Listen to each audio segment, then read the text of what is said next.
Wow, what a Monday morning. While we were all waiting for the IPL to resume, Virat Kohli has said that after 123 test matches and the best part of 14 years as an active international test cricketer, one of the greats of his time, he said, that's it, signing off, cap number 269. Anil Kumble, a great, of course, in his own right, to first react to it. Does it take you by surprise, Anil, that Kohli has called it time on his test career? Yeah, it's actually a huge surprise because two outstanding players, great players, retiring, just on the back of what, a few days. Uh, yeah, I didn't see it coming. Yeah, surely I didn't see it coming. It certainly caught me off guard. I thought he still has a couple of few more years left in him, especially at the test level.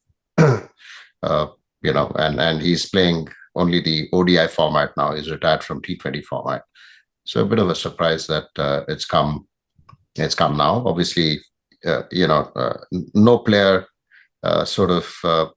leaves with any regret. I'm sure he would have thought through this, and ultimately it's the player's call. And we may want to see the player for a longer time on the field, but I guess it's something that he's decided, and he's decided to move on. Yeah, I mean, now that you brought in the Rohit point as well, I mean, I guess when we were talking about it, I think it's fair to say there was an understandability of it as far as the life left in Rohit's test career goes. There could have been an argument made on whether he does make the next test squad to England, given how things went down in Australia. But knowing what you do know of Virat Kohli, I always thought he'll announce it. There'll be a farewell series. There might be an occasion for fans to come. And I'm just trying to think of whatever you know about him, what might have precipitated this decision to take away from that aspect. With showman that he was for so many years, and superstar that he was, and this seems to be like quite a quiet exit by Yeah, Kohli's own fans.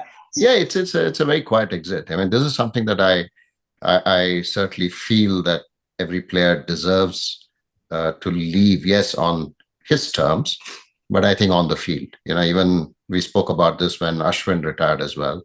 Right in the middle of the series, he just announced his retirement and came back. And right now, I mean, Rohit Sharma a few days ago, and then Virat. I think all three of them certainly deserved a proper send off on the field, and that's something that I strongly believe that people who matter need to sort of address that. It's yes, I know it's the social media age, and it's the yes, the fans want to be there. I'm sure there have been plenty of fans who would have want to come and have a roaring send off. I think that's something that I certainly feel should be done. However, like I mentioned, as a player, you sort of weigh all the options, in terms of your time, in terms of how you feel as a player, in terms of your preparedness, and how much time you sort of want to push yourself. How's the body reacting to it? Because I know he's probably one of the fittest cricketers that we have seen play for India. However, what we see inside, they could be niggles that you may have, and how much are you willing to sort of push through all of this? Probably all these factors come into your head when you make those decisions, and I'm sure Virat would have weighed all those options and then said, that's it. From the point you make right now, if you were in that position of a head coach or chief selector who would have had to, of course, have a conversation with Kohli at the back of Rohit Sharma already retiring, we're talking about a tough overseas test assignment, start of a new cycle. Would you have wanted to convince him to play one more? This is an important series. Your experience will count. You certainly felt like he had a role to play in England. Absolutely, not just England. I think in terms of his leadership as well. Rohit has already left the scene. He's no longer captain. He's retired from that format. He was captain for a while, and then Virat, after sort of he had a long stint as well. I mean, he's probably the most in terms of stats, most accomplished captain for India, and that way you would have want one of these guys to be around, because England is going to be tough. It's a 5-test series, and it's not been easy to sort of go there and then win test matches. Although the English side of what we know from the past to now is not necessarily the same English bowling attack, but even then, you would expect the experience and the leadership of someone like Virat. So I would have certainly, I'm sure the selectors would have probably, it also came as a surprise to them. I don't know. I don't know the conversations between the selectors and Virat. So yeah, I'm sure the selectors would have looked to persuade him. I read reports a couple of days ago that the people are trying to sort of, or there at least there was a rumor that he would retire, but this came certainly as a surprise. That I'm sure he would have thought through this. When a player has made up his mind, I guess it gets a bit difficult for anyone to convince. And if I'll start with Kohli, the batter itself, I mean, 30 hundreds and 31 50s, that already tells you a story of how he loved the big scores. 7 of those hundreds in Australia. And we know that he made it a point to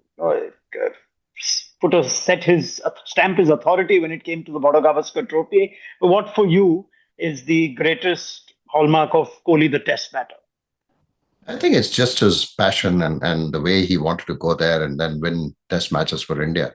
As a batter, he was always, wanting to score those big runs and make it count. It's not just the Australia series. I think when you look back, I think what probably determines or what typifies Kohli, in terms of his hard work and how he wanted to sort of make things work was probably the England series, right?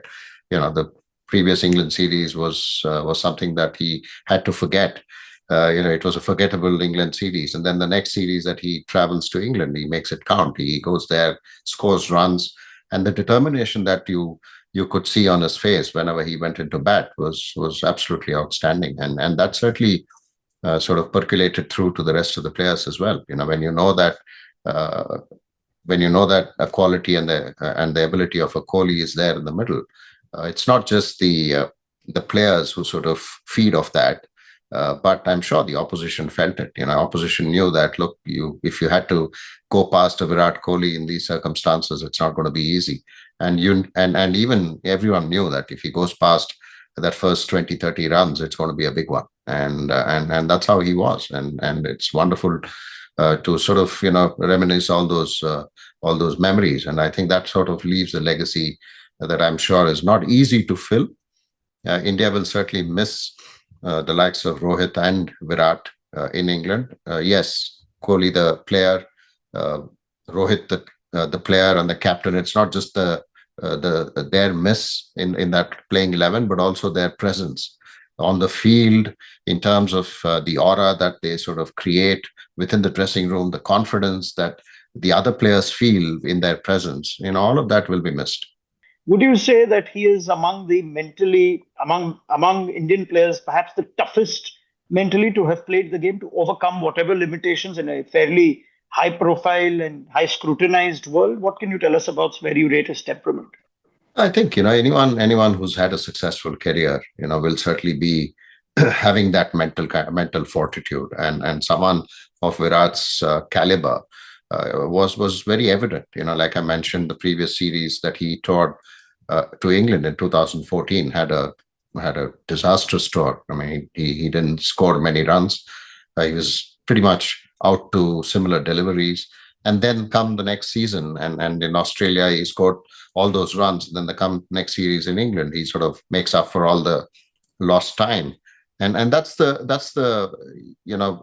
man. I mean, that's the determination that you need to have to play at this level. I'm sure, with the kind of change or transformation, you may call it, that he made when being that chubby young cricketer walking into the Indian changing room. Of course, I first saw him at RCB, but beyond that, when he first made his international debut, he was still he had that chubbiness about him, and then the transformation that he made in terms of his fitness certainly rubbed off on his game, and it sort of then creates that mental fortitude. When you're so physically driven, you want to sort of make up that mind to be that perfect cricketer, when it comes to your physical fitness, how you want to play the game, how you want to be seen on the field, how you want to sort of manage your cricketing career. I think Virat is a perfect example of that.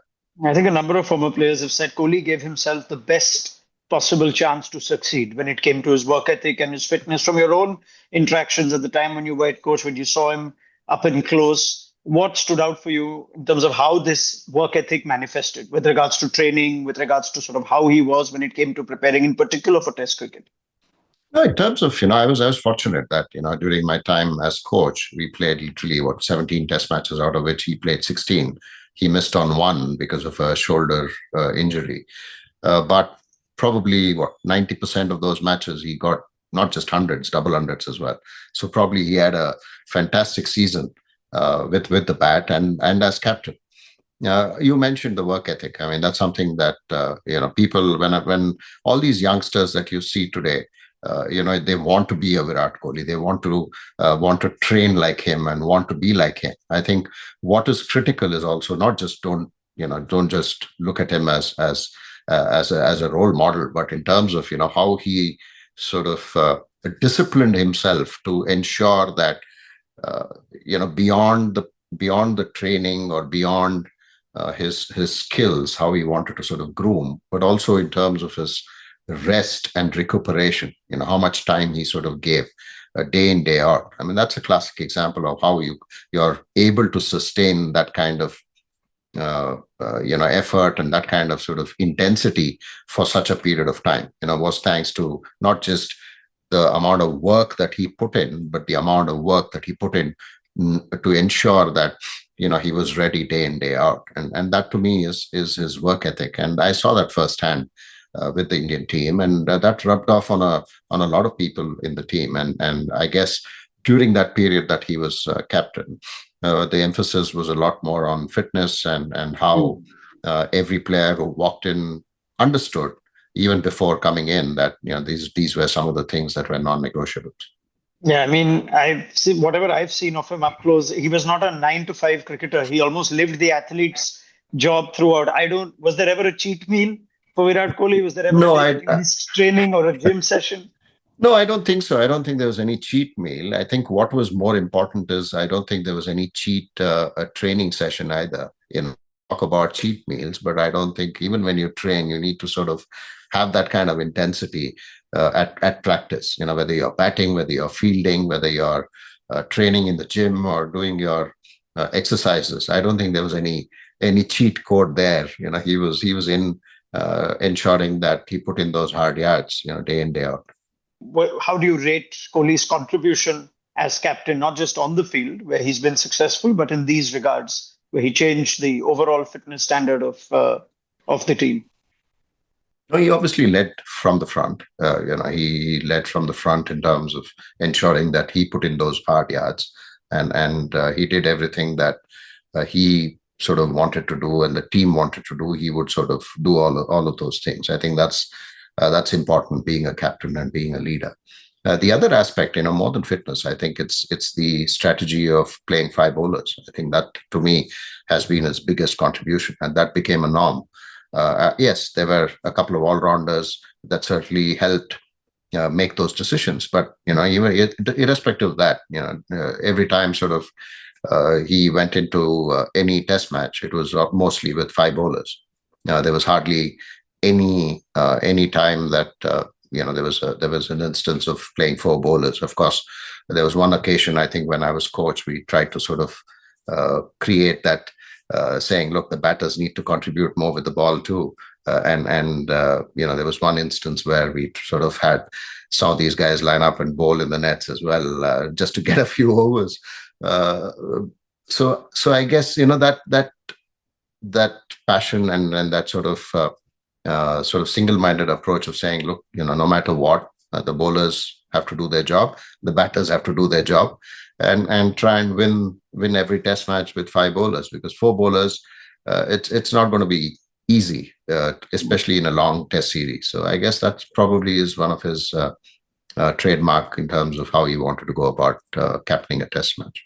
Yeah, in particular, when he used to do this overseas, and we thought, wow, this is brave. That's the term I remember being thrown around. It was bold.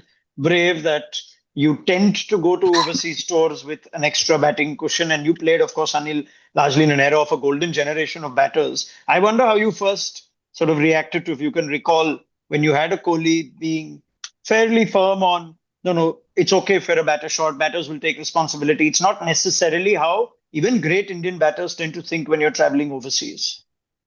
No, it was fine. I mean, I don't think there was any hesitancy, so to speak, or reluctance, at least from my side, to say, I'm worried that we have one I'm batter more like less. whether there was an admiration, like, oh, there's an Indian batter here who's saying we No, don't it's need extra nice. bat. No, of course, there was admiration saying, "Oh, you want to go all out, go, so wait, yeah, you may end up scoring."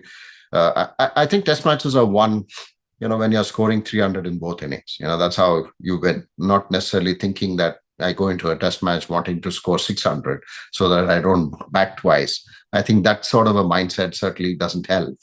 And Virat was certainly the former, where you felt, okay, it doesn't matter. We'll go with five bowlers so that there's an opportunity for us to knock the opposition out for a lesser score, rather than thinking that we'll set a high score and then try and bowl out the opposition twice. So I guess when you have that kind of a thought process, invariably you tend to do slightly better with your batting than you expect.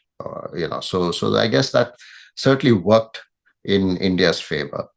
And what certainly also helped in that process was the bowlers also tend to take up a lot more responsibility with regard to their batting, and that certainly had a very strong uh, change and shift. You look at when he was captain for a while.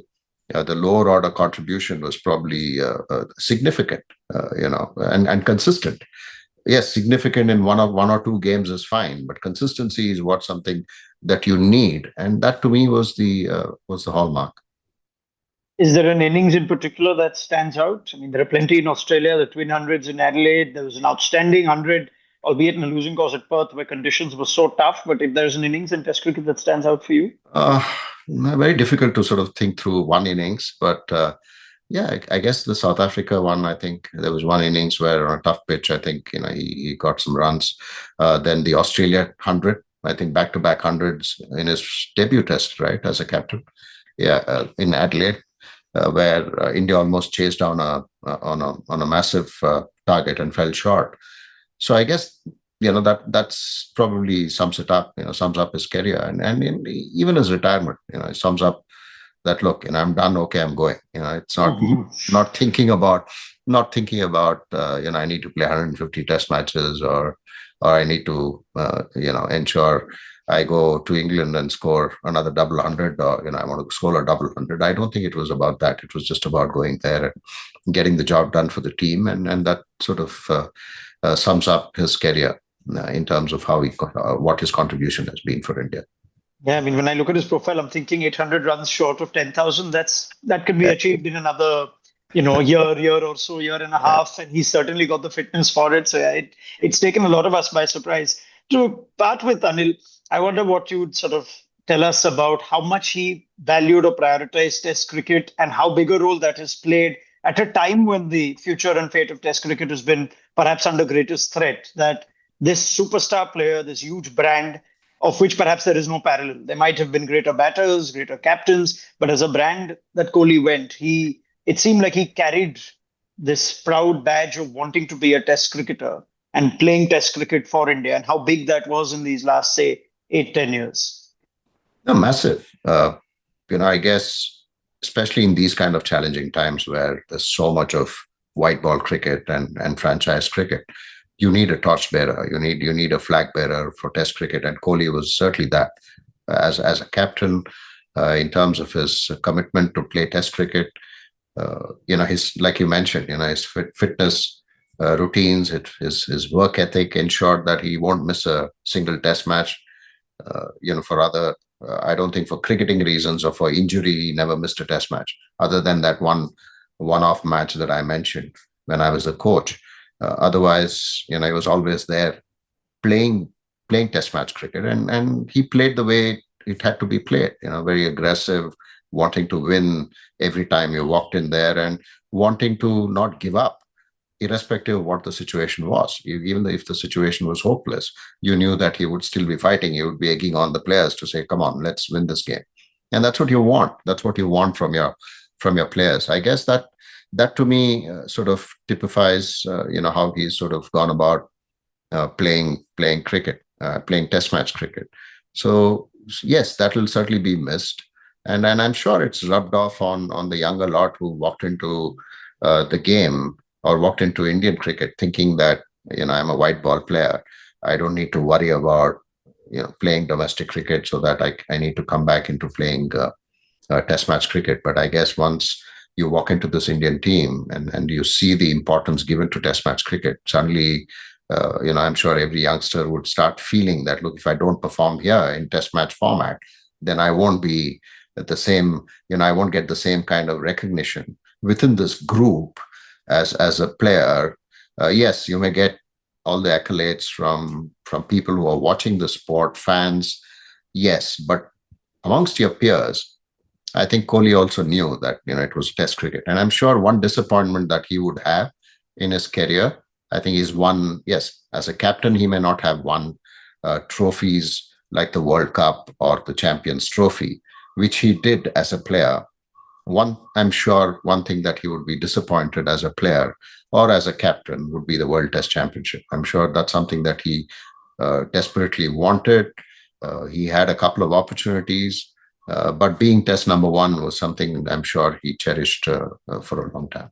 I mean, that strong home record was bulk of it was under Kohli, the captain, and I think that last answer of yours encapsulates the legacy of Virat Kohli in Test cricket.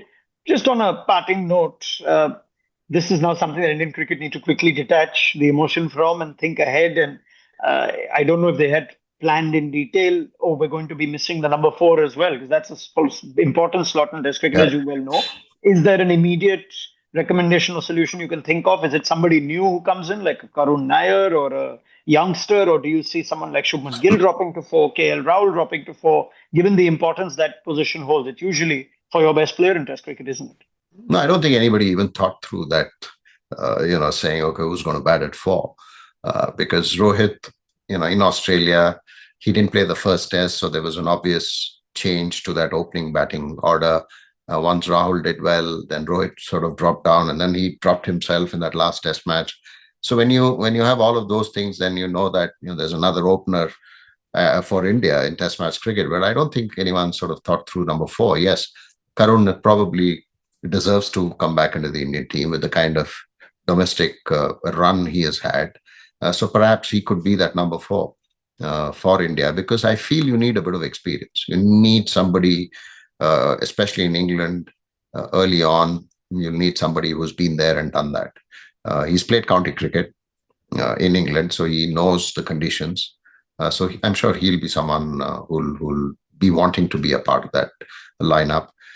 There are youngsters too. Sai Sudarshan again, whether he'll open. Ishwaran, I don't know. He was a part of the Australia squad. I don't know whether he'll come back into this team, because I think what we tend to also do is to sort of mix formats. I hope the public, general public who are watching, and there's so much of social media exchanges today, that people sort of don't mix one-day cricket with Test match cricket or with first-class cricket. People who have done well at the first-class level, at the domestic level, should certainly be given that kind of opportunity to play for India. And I'm sure selectors, when they sit down, will start looking at the future. And Karun, yeah, I mean, he may be on the other side of 30. I mean, he's still young, but I think with the kind of scores that he has had in domestic format, I'm sure if someone like him gets an opportunity, then there will be a lot more hope for youngsters to play those domestic formats, because then the sheer work that you put in at domestic level, if that doesn't get recognized, then it becomes a bit of a challenge. Right, Anil, thank you so much. Just on our way out, if you'd like to give us a little message for Virat Kohli, I'm sure our social team would be very happy about that. So you can take it away. Yeah, so Virat, congratulations on a fantastic career. Yeah, it certainly came as a massive surprise. that you've retired from Test match cricket. I'm sure you have your reasons for that, but you've been an outstanding ambassador for the sport, and you've been a fantastic captain.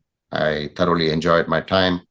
So yeah, will obviously the Indian team will miss that number 4 in the dressing room, but I'm sure you'll be egging on the new number 4 who walks into that team. So congratulations, all the very best to you. Anil Kumble, thank you so much for your time and your thoughts. Thank you.